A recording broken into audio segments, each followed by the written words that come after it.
안녕하세요. 안녕하세요. 안녕하세요. 김정글의 상가TV 김정글. 오건영입니다. 반갑습니다. 어떻게 한 주 동안 잘 네, 보내시는가요? 한 주 아주 알차게 잘 보냈습니다. 네. 자, 오늘은 네. 어떤 주제로 한번 이야기를 해볼까요?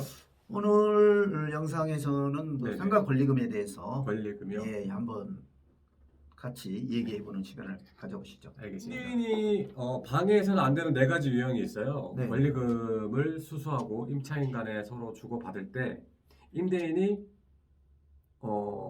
방해해서는 안 되는 유형들이 있잖아요. 네, 그렇죠. 거기에 대해서 한번 네, 상가 법적 건물, 근거와 네네네. 좀 상가 설명을 건물 임대차보호법 10의 4조의 네네. 1항에서 임대인은 이렇게 규정하고 있습니다. 네네. 임대인은 임대차 기간이 끝나기 6개월 전부터 임대차 종료 시까지 다음 각고 어느 하나에 해당하는 행위를 함으로써 권리금 계약에 따라 임차인이 추선한 신규 임차인이 되려는 자로부터 권리금을 지급받는 것을 방해하여서는 아니 된다라고 규정이 있습니다. 네. 그 네 가지 이 규정을 보면은요. 네. 첫째, 임차인이 추선한 신규 임차인이 되려는 자에게 권리금을 요구를 하거나 네네. 또 임차인이 추선한 신규 임차인이 되는 자로부터 권리금을 수수하는 행위. 예. 그러니까 네네. 그거 같은 경우는 기존의 임차인이 이제 그 기존의 매장을 네. 양도하고 이제 나가려고 하면서 새로운 임차인에게 권리금을 받으려고 네네. 하는데 네. 그거에 대해서 임대인이 신규 임차인에게 요구하는 상황인가요? 네, 그렇죠. 그렇죠? 네네. 그렇죠. 그거는 안 된다는 얘기죠. 네네. 네네. 그 다음은요. 두 번째로는 또 임차인이 추선한 신규 임차인이 되려는 자가 네. 임차인에게 권리금을 지급 못하게 하는 행위. 그러니까 이런 경우는 어떤 게 있을까요? 좀 이거는 도덕적으로도 좀 잘못된 거 아닌가 개인적으로 그렇게 생각하고 있습니다. 임차인이 네. 기존에 권리금을 받고 그렇죠. 다른 곳으로 이제 가려고 하는 상황인데 그래서 이제 신규 임차인이 기존의 임차인에게 권리금을 주려고 하는데 네. 그걸 못하게 한다. 네, 그렇죠. 집주인이. 네, 그런 의미죠. 야, 상가 주인이 그러는 거는 그렇죠. 그러면 안 되겠죠. 그럴 수도 있었어요. 네. 일어나는 일이죠. 네네. 네, 현실 세계에서. 네. 그다음 세 번째는 임차인이 추선한 신규 임차인이 되려는 자에게 상가 건물에 관한 조세, 공과금, 주변 상가 건물의 차임, 보증금, 그 밖의 부담에 따른 금액에 비추어 현재의 고액의 차임 보증금을 요구하는 행위. 네, 이것도 그런 방해가 경우는 되겠죠. 네. 방해하면 안 되겠죠. 네네. 그건 너무 그거는 좀 저거죠. 이럴 경우에는 임차인이 새로운 임차인과 계약하는 것을 거의 못하게 하는 뭐 그런 내용이 되지 않겠어요? 그렇죠. 보증금을 많이 올려서 요구한다든가 권리금, 차임을 월세를 많이 올려서 요구한다든가 이럴 경우에는 이것도 그러니까 결국은 방해 행위에 해당이 되는 거죠. 그러네요. 권리금을 뭐 안 받는 대신에 보증금이나 차액을 현저하게 고액으로 해버리면 뭐 보증금 받는 거랑 무슨 차이가 있겠어요? 네, 그렇겠죠. 네. 그다음에 네 번째는 이제 그밖에 정당한 사유 없이 임대인이 임차인이 추선한 신규 임차인이 되려는 자와 임대차 계약의 체결을 거절하는 행위.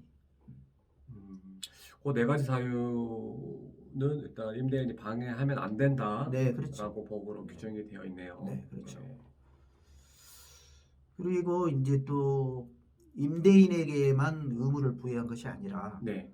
또 임차인 보호와 더불어서 임대인의 영업권도 또 영업권 변경 이런 부분도 마땅히 보호하는 것이 또 공평의 원칙에 부합하다고 또 하겠죠. 그래서 네네. 단서 조항에 해당하는 임차인으로서의 의무를 성실히 이행해야 하지 않은 경우 권리금을 보호를 적용을 제외하는 그런 조항도 있습니다. 물론 이 부분은 이제 계약의 해지 사유도 해당이 되고요. 그 이제 다시 얘기해서 임차인의 보호와 더불어서 네. 그죠? 임대인의 영업권 변경 권리도 보호하고자 하는 이야기인가요? 네, 그렇죠. 그러니까 임차인의 의무 사항이 되겠네요. 네, 임차인이 그렇죠. 네, 임차인 의무 사항. 네, 계약을 임차인의 유지하기 위해서. 의무를 성실히 이행해야만이 이 권리금 보호하는 그런 조항도 자기가 보호받게 된다. 그렇죠. 권리금에 대한. 근데 그런 의무를 임차인이 그런 의무를 이행하지 않는 경우에 네, 그렇죠. 그러면 어떻게 될까요? 권리금을 이제 주장할 수 없다는 것이죠. 그 내용을 보면 네네. 임차인이 3기의 차임액을 연체한 경우, 그러니까 이 세 번째 연체하는 그 의미는 예를 들어서 뭐 한 3개월 전에 한 번 연체를 하고 네.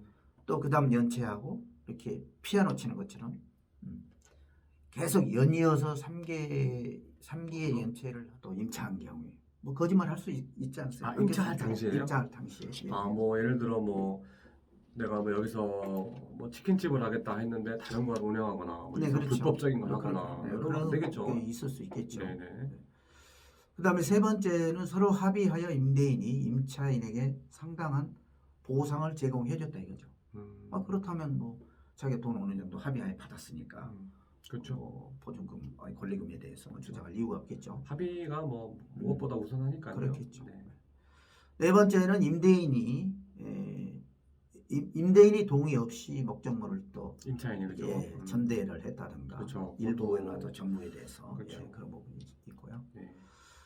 또 임차인 건물 전부 또는 일부를 고의나 중대한 가실로 또 파손했다. 뭐 이럴 경우. 경과실은 괜찮나요? 경과실은 그렇겠죠. 중대한 과실이니까. 경과실의 경우에는 뭐 경과실의 경우에는 해당이 안 된다고 봐야 되겠죠. 경과실과 중과실에 그러면은 기준이 어떤 게 있을까요? 경과실과 무엇보다 법적인 어떤 접근보다 상식적으로 네, 그렇죠. 당연히 뭐 월차임을 잘 지급해야 되지 않겠습니까?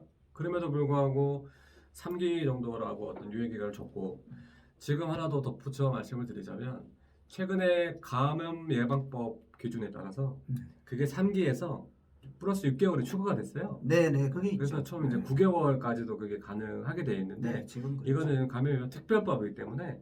감염 예방법이 이제 사라지거나 코로나가 종식이 되면 다시 3개월로 돌아가겠죠. 그렇죠. 자, 그럼 오늘 마지막으로 상가 권리금 문제로 임대인과 임차인 간에 분쟁이 발생할 때 네, 당사자 간에 합의가 안 되면 보통 소송을 가지 않겠습니까? 네, 그렇겠죠.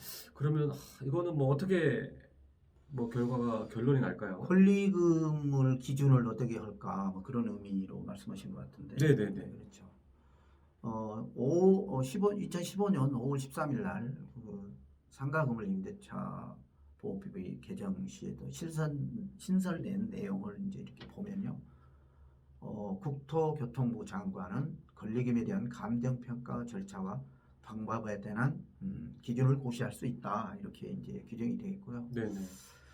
그래서 이제 재판 절차에서 법원이 감정평가사에게 요청한 평가 결과서를 참조해서 법원에서 판단을 하겠죠. 감정평가 감정평가사의 어떤 감정평가 결과를 기본으로 네, 그렇죠. 이제 판사님께서 권리금에 대한 기준을 잡아주시겠군요. 네, 네. 그렇다고 봐야죠. 이런 어떤 소송 문제들이 좀 꽤 있을 것 같은데요, 그죠? 뭐 꼭 소송 결과까지 가지 않더라도 뭐 조정이라든가 화해조서 뭐 이런 걸로 해서 끝까지 안 가고 네, 맞습니다. 당사자끼리 이렇게 합의하는 결과도 있겠죠. 그렇죠. 합의가 가장 또 중요하고 네, 가장 빠른 방법이기 때문에 아마 그럴 것 같습니다. 자, 오늘은 상가 권리금에 대해서 김정걸 대표님과 좋은 말씀을 해보았는데요. 오늘 가장 좋은 말씀 너무 감사드리고요. 네. 오늘 상가 권리금에 대한 이야기는 여기서 마치도록 하겠습니다. 네. 감사합니다. 감사합니다.